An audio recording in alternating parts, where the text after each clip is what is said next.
Hello दोस्तों, beginners point में आपका स्वागत है। और अभी हम कर रहे हैं नेक्स्ट टाइप, जनसंख्यिकी। ठीक है, जनसंख्यिकी जनसंख्या का सुव्यवस्थित अध्ययन है। किसे कहते हैं जनसंख्यिकी? जनसंख्या का सुव्यवस्थित अध्ययन। अन्य नाम जनांक। उत्पत्ति कैसे हुई थी? ग्रीक भाषा के डेमोस और ग्राफो, इंग्लिश में क्या कहते हैं? डेमोग्राफी। डेमोस और ग्राफो शब्द से। डेमोस का अर्थ होता है लोगो यानी कि पीपल से। ग्राफो का अर्थ होता है लिखना या अंकित करना। जनसंख्या परिवर्तनशील होती है। इसकी संख्या, वितरण और संगठन में लगातार परिवर्तन होता है। यह परिवर्तन 3 प्रक्रियाओं जन्म, मृत्यु एवं प्रवास के आपसी संयोजन के प्रभाव के कारण होता है। जनसंख्या वृद्धि। जनसंख्या वृद्धि का अर्थ है किसी विशेष समय अंतराल, जैसे 10 वर्षों के भीतर में किसी देश राज्य के निवासियों की संख्या में परिवर्तन। यह परिवर्तन धनात्मक अथवा ऋणात्मक दोनों हो सकते हैं। जनसंख्या की प्राकृतिक वृद्धि। जन्म दर माइनस मृत्यु दर, अर्थात जन्म दर एवं मृत्यु दर के बीच का अंतर जनसंख्या की प्राकृतिक वृद्धि कहलाता है। अब जन्म दर क्या होता है? जन्म दर वो होता है एक वर्ष में प्रति 1000 व्यक्तियों में जितने जीवित बच्चों का जन्म होता है उसे हम कहते हैं जन्म दर, यानी कि कितने जन्म हुए हैं एक तरीके से। मृत्यु दर, एक वर्ष में प्रति 1000 व्यक्तियों में मरने वालों की संख्या को मृत्यु दर यानी कि डेथ रेट कहते हैं। भारत की जनसंख्या वृद्धि के प्रमुख कारण क्या हैं? मृत्यु दर में तीव्र गिरावट और जन्म दर में तीव्र वृद्धि। मतलब कि लोग मर तो कम रहे हैं, जन्म ज़्यादा हो रहा है। प्रवास, लोगों का एक क्षेत्र से दूसरे क्षेत्र में चले जाना प्रवास कहलाता है। प्रवास आंतरिक, देश के भीतर, या अंतर्राष्ट्रीय, देशों के मध्य हो सकता है। ठीक है। जनसंख्या वृद्धि के प्रमुख सिद्धांत। माल्थस का सिद्धांत, वृद्धि सिद्धांत। अनुकूलतम जनसंख्या सिद्धांत। जनसंख्यिकी संक्रमण का सिद्धांत। माल्थस का जनसंख्या सिद्धांत। जनसंख्या वृद्धि ज्यामितीय दर 1, 2, 4, 8, 16। खाद्यान्न वृद्धि अंकगणितीय दर 1, 2, 3, 4, 5। फिर आ जाता है परिणाम। जनसंख्या और संसाधन में असंतुलन नियंत्रण के उपाय। 2 उपाय होते हैं इसके। प्राकृतिक नैसर्गिक प्रतिबंध, अकाल, भूखमरी, बाढ़, भूकंप, ज्वालामुखी, महामारियां, युद्ध आदि। नैतिक और निवारक प्रतिबंध, संयमित जीवन, ब्रह्मचर्य, विवाह न करना या देर से विवाह करना आदि। नैतिक प्रतिबंध को माल्थस ने जनसंख्या नियंत्रण हेतु सही उपाय माना। कृत्रिम साधनों से अवरोध को माल्थस ने अधर्म और पाप माना है। अनुकूलतम जनसंख्या सिद्धांत। अनुकूलतम जनसंख्या सिद्धांत को आदर्श एवं सर्वोत्तम जनसंख्या सिद्धांत भी कहते हैं। यहाँ पे क्या है? अल्प जनसंख्या है और अनुकूलतम है ये। बढ़ता लाभ और घटता लाभ, जनसंख्या आदि अति जनसंख्या जब हो जाती है लाभ घट जाता है और अल्प जनसंख्या में लाभ बढ़ जाता है। ये बीच की लाइन होती है बैलेंस। जनसंख्या आकार हो गया, अनुकूलतम हो गया। और ये क्या है? औसत उत्पादन या प्रति व्यक्ति आय। m = a-o/o। m क्या है इसमें? असंतुलन की मात्रा। a क्या है? वास्तविक जनसंख्या। o आदर्श जनसंख्या। जनसांख्यिकीय संक्रमण का सिद्धांत। प्रथम अवस्था उच्च जन्म दर और उच्च मृत्यु दर। द्वितीय अवस्था उच्च जन्म दर, निम्न मृत्यु दर। जनसंख्या विस्फोट की स्थिति, विकासशील देशों की विशेषता। तृतीय अवस्था निम्न जन्म दर और निम्न मृत्यु दर, छोटा परिवार, शिक्षित समाज।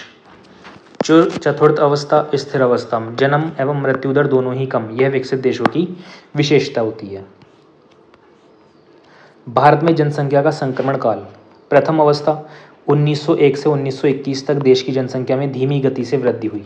द्वितीय अवस्था वर्ष 2021 से 2051 तक देश की जनसंख्या लगभग स्थिर दर से उत्तरोत्तर बढ़ती रही। तृतीय अवस्था 1951 से 1981 तक देश की जनसंख्या में अत्यधिक तेजी से वृद्धि हुई। चतुर्थ अवस्था 1981 से 2011 तक देश की जनसंख्या में वृद्धि तो हुई किंतु वृद्धि दर में गिरावट का रुख जारी रहा। प्रथम अवस्था 1901 से 1921 का कारण उच्च जन्म दर के साथ विद्यमान उच्च मृत्यु दर रहा। देश में भीषण अकाल व महामारी के चलते जनसंख्या में उच्च मृत्यु दर की प्रवृत्ति थी। द्वितीय अवस्था 1921 से 1951 में जनसंख्या वृद्धि का मुख्य कारण अकाल एवं महामारियों पर नियंत्रण से हुई मृत्यु दर में कमी थी। इससे मृत्यु दर तो घटी किंतु जन्म दर में कोई कमी नहीं हुई। वर्ष 1921 को महान विभाजक वर्ष, ग्रेट डिवाइड ईयर के नाम से जाना जाता है। तृतीय अवस्था 1951 से 1981 में जनसंख्या में तीव्र वृद्धि का कारण इस अवधि में मृत्यु दर का लगातार घटते जाना तथा जन्म दर में लगभग स्थिरता की स्थिति को बने स्थिर स्थिरता की स्थिति का बने रहना है। चतुर्थ अवस्था 1981 से 2011 का प्रमुख कारण लोगों में छोटे परिवार की अवधारणा के बलवती होने से जन्म दर में आई मामूली गिरावट। परीक्षा की दृष्टि से क्या महत्वपूर्ण है? 1911-1921 के दशक में जनसंख्या वृद्धि में गिरावट आई। विश्व जनसंख्या दिवस कब मनाया जाता है? 11 जुलाई को, ये सबसे इंपॉर्टेंट है। 15 नवंबर 2022 को जनसंख्या क्या थी? 8 बिलियन। भारत में सर्वाधिक अनुसूचित जातियों की जनसंख्या उत्तर प्रदेश में। भारत में अनुसूचित जनजातियों की सर्वाधिक संख्या कितनी है? मध्य प्रदेश में। भारत की जनगणना 2011 के अंतिम आंकड़े जो हैं, वर्ष 2011 की जनगणना अनुसार भारत की कुल जनसंख्या 1010.9 मिलियन, ग्रामीण जनसंख्या 833 मिलियन, 68% जो है ग्रामीण है, नगरीय जनसंख्या 31% है। जनगणना 2011 के अंतिम आंकड़ों के अनुसार 2001 से 2011 के दौरान भारत की दशकीय वृद्धि दर 17.7%, ग्रामीण 12.3%, नगरीय 31.8%। ग्रामीण जनसंख्या में सर्वाधिक दशकीय वृद्धि दर मेघालय 27.2%, नगरीय जनसंख्या में सर्वाधिक दशकीय वृद्धि दर दमन एवं दीव 218.8% की रही। जनगणना 2011 के संदर्भ में भारत के सर्वाधिक नगरीकृत राज्य क्रमशः गोवा, मिजोरम, तमिलनाडु, केरल तथा महाराष्ट्र। ठीक है, और इसके बाद हम आ जाते हैं इधर। जनगणना 2011 के संदर्भ में भारत के न्यूनतम नगरीकृत राज्य क्रमशः हिमाचल प्रदेश, बिहार, असम, ओडिशा और मेघालय। जनगणना 2011 के अंतिम आंकड़ों के अनुसार देश में लिंगानुपात प्रति 1000 पुरुषों पर महिलाओं की संख्या 943। जनसंख्या घनत्व जनगणना 2011 के अंतिम आंकड़ों के अनुसार देश में जनसंख्या घनत्व प्रति वर्ग किलोमीटर 382 कितना है? 382। सभी राज्यों केंद्र शासित प्रदेशों में दिल्ली 11,320 का जनसंख्या घनत्व सर्वाधिक है। राज्यों में बिहार 1,106 शीर्ष पर, न्यूनतम जनसंख्या घनत्व अरुणाचल प्रदेश 17 में है। जनसंख्या 2011 भारत के संदर्भ में सर्वाधिक जनसंख्या वाले 5 राज्य उत्तर प्रदेश, महाराष्ट्र, बिहार, पश्चिम बंगाल, आंध्र प्रदेश। न्यूनतम जनसंख्या वाले राज्य 3 राज्य सिक्किम, मिजोरम, अरुणाचल प्रदेश। सर्वाधिक जनसंख्या वाले 3 केंद्र शासित प्रदेश दिल्ली, पुडुचेरी, चंडीगढ़। न्यूनतम जनसंख्या वाले 3 केंद्र शासित प्रदेश लक्षद्वीप, दमनदीप, दादर और नागर हवेली। उसके बाद आ जाते हैं सर्वाधिक दशकीय वृद्धि दर वाले 5 राज्य मेघालय, अरुणाचल प्रदेश, बिहार, मणिपुर और जम्मू कश्मीर। न्यूनतम दशकीय वृद्धि दर वाले 5 राज्य नागालैंड, केरल, गोवा, आंध्र प्रदेश और सिक्किम। सबसे कम वृद्धि कहाँ हुई है? नागालैंड में।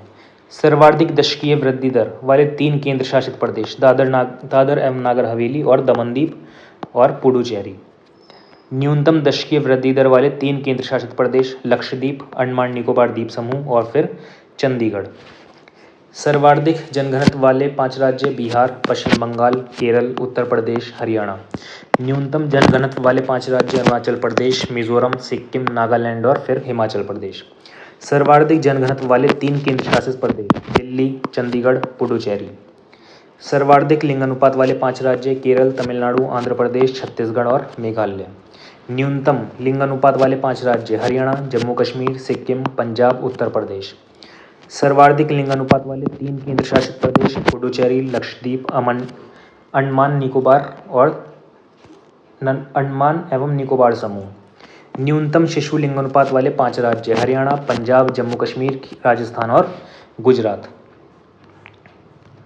सर्वाधिक साक्षरता प्रतिशत वाले 5 राज्य सबसे पहला केरल, मिजोरम, गोवा, त्रिपुरा फिर हिमाचल प्रदेश। न्यूनतम साक्षरता प्रतिशत वाले 5 राज्य बिहार, अरुणाचल प्रदेश, राजस्थान, झारखंड, आंध्र प्रदेश। सर्वाधिक पुरुष साक्षरता प्रतिशत वाले 5 राज्य केरल, मिजोरम, गोवा, त्रिपुरा, हिमाचल प्रदेश। न्यूनतम पुरुष साक्षरता प्रतिशत वाले 5 राज्य बिहार, अरुणाचल प्रदेश, आंध्र प्रदेश, मेघालय, झारखंड। सर्वाधिक महिला साक्षरता प्रतिशत वाले 5 राज्य केरल, मिजोरम, गोवा, त्रिपुरा फिर नागालैंड। न्यूनतम महिला साक्षरता प्रतिशत वाले 5 राज्य बिहार, राजस्थान, झारखंड, जम्मू कश्मीर और फिर उत्तर प्रदेश। उत्तर प्रदेश के लिए विशेष सर्वाधिक जनसंख्या के संदर्भ में उत्तर प्रदेश के शीर्ष 5 जिले इलाहाबाद, मुरादाबाद, गाजियाबाद, आजमगढ़ फिर लखनऊ। न्यूनतम जनसंख्या के संदर्भ में उत्तर प्रदेश के 5 जिले क्रमशः है मोहाबा, चित्रकूट, हमीरपुर, श्रावस्ती, फिर ललितपुर। सर्वाधिक लिंगानुपात के संदर्भ में उत्तर प्रदेश के शीर्ष 5 जिले क्रमशः जौनपुर, आजमगढ़, देवरिया, प्रतापगढ़ तथा सुल्तानपुर। न्यूनतम लिंगानुपात के संदर्भ में उत्तर प्रदेश के 5 जिले क्रमशः गौतम बुद्ध नगर, हमीरपुर, बागपत, कानपुर नगर और फिर बांदा।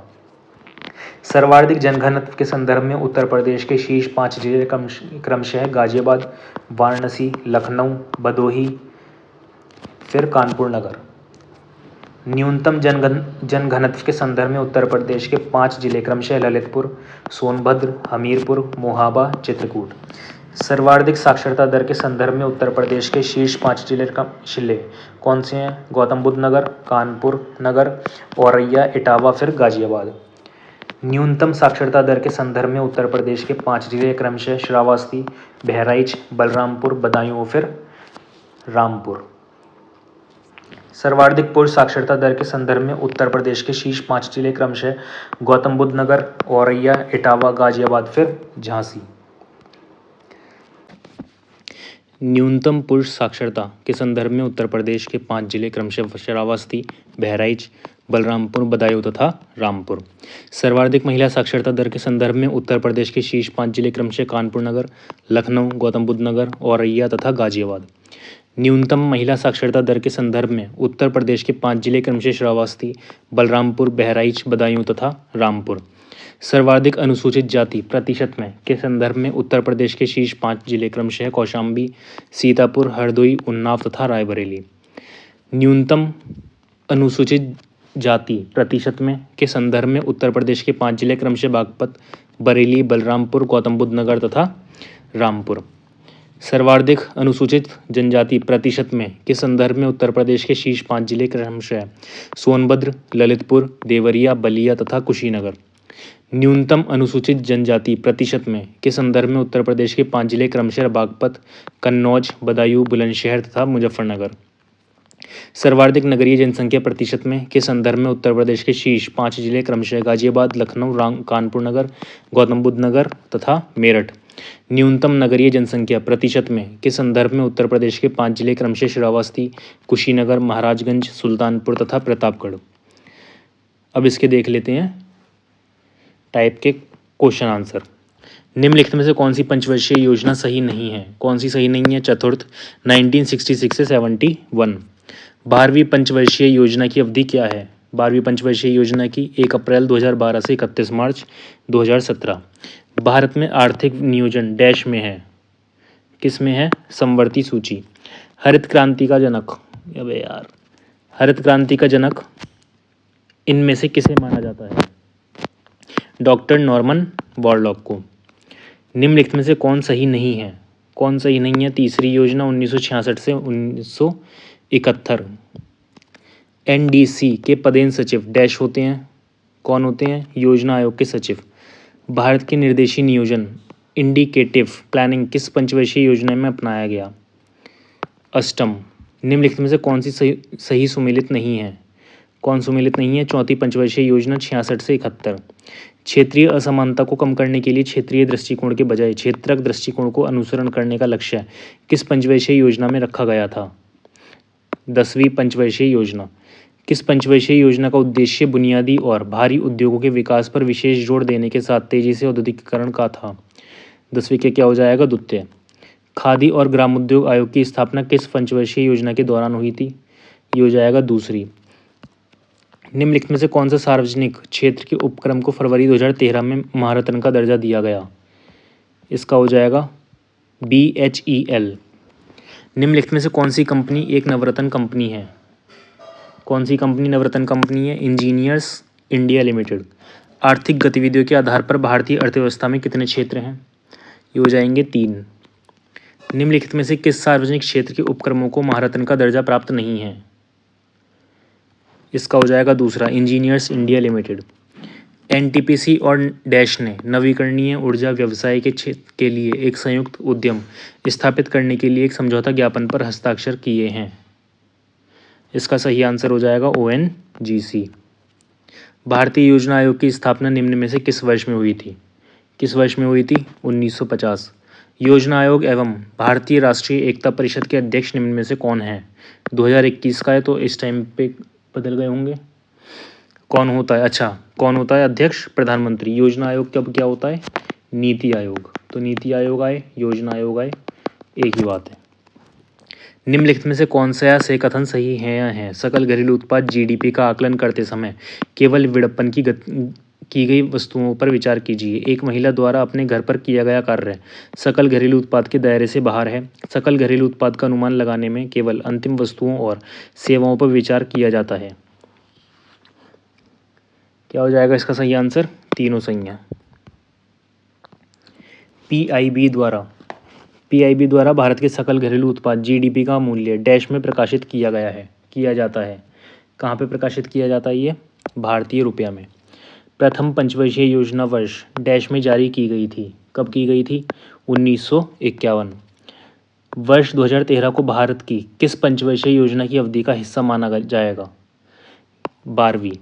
आधुनिक भारतीय इतिहास के संदर्भ में बॉम्बे प्लान 1944 की अभिव्यक्ति पर डैश पर प्रस्तावित थी।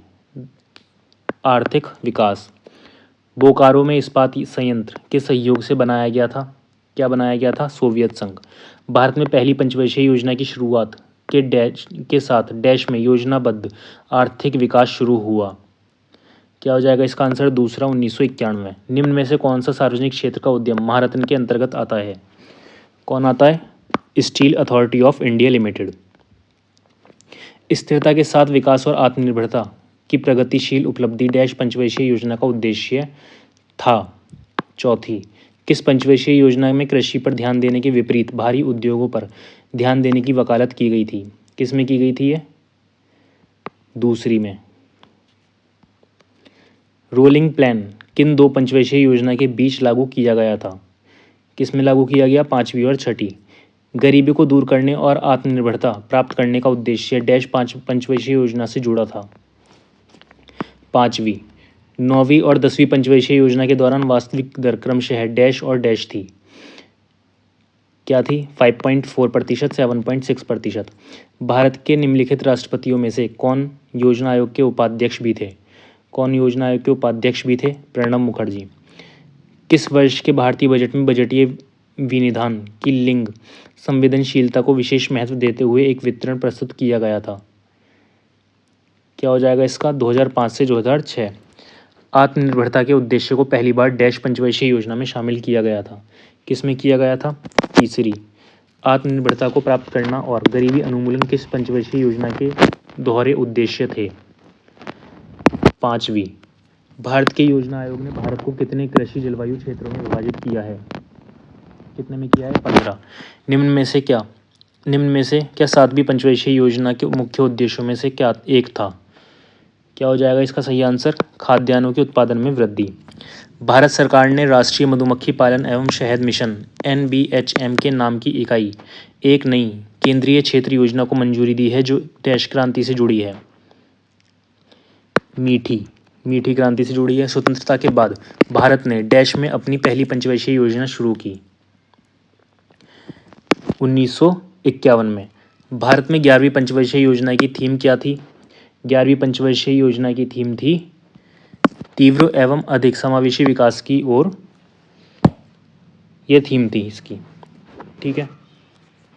प्रथम पंचवर्षीय योजना की अवधि डैश के बीच की थी 1951 से 1956।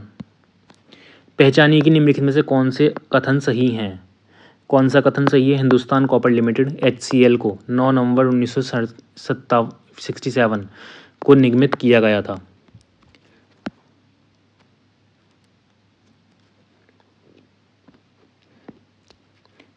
खेताड़ी कॉपर कॉम्प्लेक्स तथा खेताड़ी कॉपर कॉम्प्लेक्स KCC राजस्थान में स्थित है। मिनरल एक्सप्लोरेशन कंसल्टेंसी लिमिटेड का मुख्यालय जयपुर में। केवल 1 और 2 इसका सही आंसर हो जाएगा। ठीक है। भारतीय अर्थव्यवस्था में वित्तीय वर्ष डैश तक चलता है। कब तक चलता है ये? 1 अप्रैल से 31 मार्च। DR गडगिल द्वारा निम्नलिखित में से किस पंचवर्षीय योजना की रूपरेखा बनाई गई थी? तृतीय। किस पंचवर्षीय योजना की वास्तविक दर अपने लक्ष्य वृद्धि दर से अधिक थी? किसकी थी? पहली। पंडित नेहरू ने कहा, योजना वंचित लक्ष्यों के प्रति एक सतत आंदोलन होती है। उन्होंने यह कथन किस पंचवर्षीय योजना के प्रारंभ में किया था? तृतीय, प्रधानमंत्री रोजगार योजना किस पंचवर्षीय योजना के दौरान शुरू की गई थी? किसके दौरान शुरू की गई थी ये? 8वीं पंचवर्षीय योजना। सेल की सहायक कंपनी की पहचान कीजिए जो कोलकाता आसनसोल रेलवे लाइन के किनारे स्थित है। क्या हो जाएगा इसका? तीसरा, इसको Indian iron and steel company. मशीनें, उपकरण, सामग्रियां और भवन किस प्रकार के माल के उदाहरण हैं? किस प्रकार के माल के उदाहरण है? पूंजीगत माल। अर्थव्यवस्था के संरचनात्मक ढांचे से क्या तात्पर्य है? इसका तात्पर्य है, एक, जीडीपी में विभिन्न क्षेत्रों में योगदान। भारत द्वारा आमों का निर्यात इसकी आय, राष्ट्रीय आय के मापन की डैश विधि का एक हिस्सा है। इसका क्या हो जाएगा? तीसरा, व्यय। नीति आयोग की पहली बहुआयामी गरीबी सूचांक MPI 2021 रिपोर्ट के अनुसार भारत में कौन सा राज्य पहले स्थान पर है? कौन सा राज्य पहले स्थान पर है? बिहार। निम्नलिखित में से किसे आर्थिक विकास का एक अच्छा संकेतक माना जाता है? सकल घरेलू उत्पाद GDP में स्थिर वृद्धि।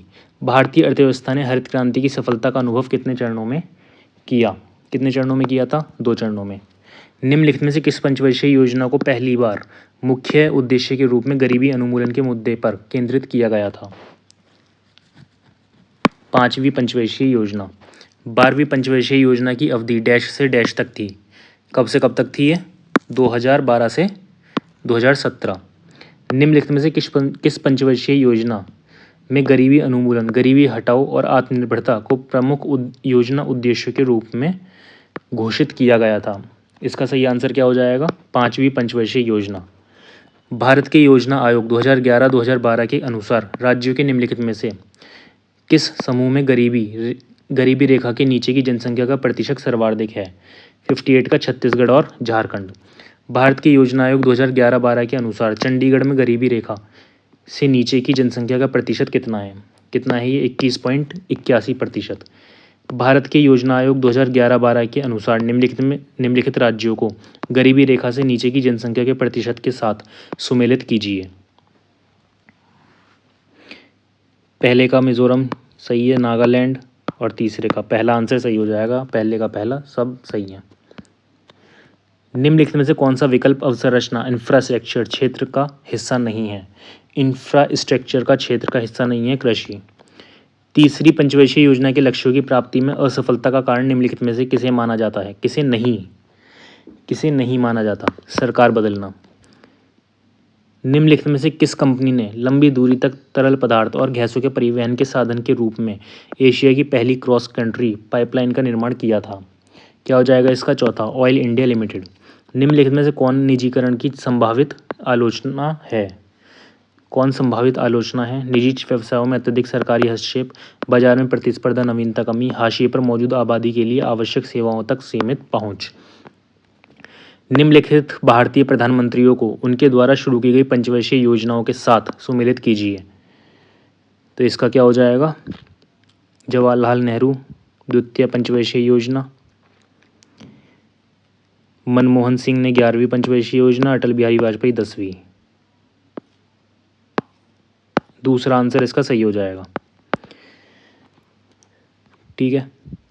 भारत की पहली पंचवर्षीय योजना में अनुमानित वृद्धि लक्ष्य ओवरऑल ग्रोथ टारगेट क्या था 2.1%। ठीक है। और इसी के साथ ये टाइप हो जाता है समाप्त। तब मिलेंगे अगले टाइप में।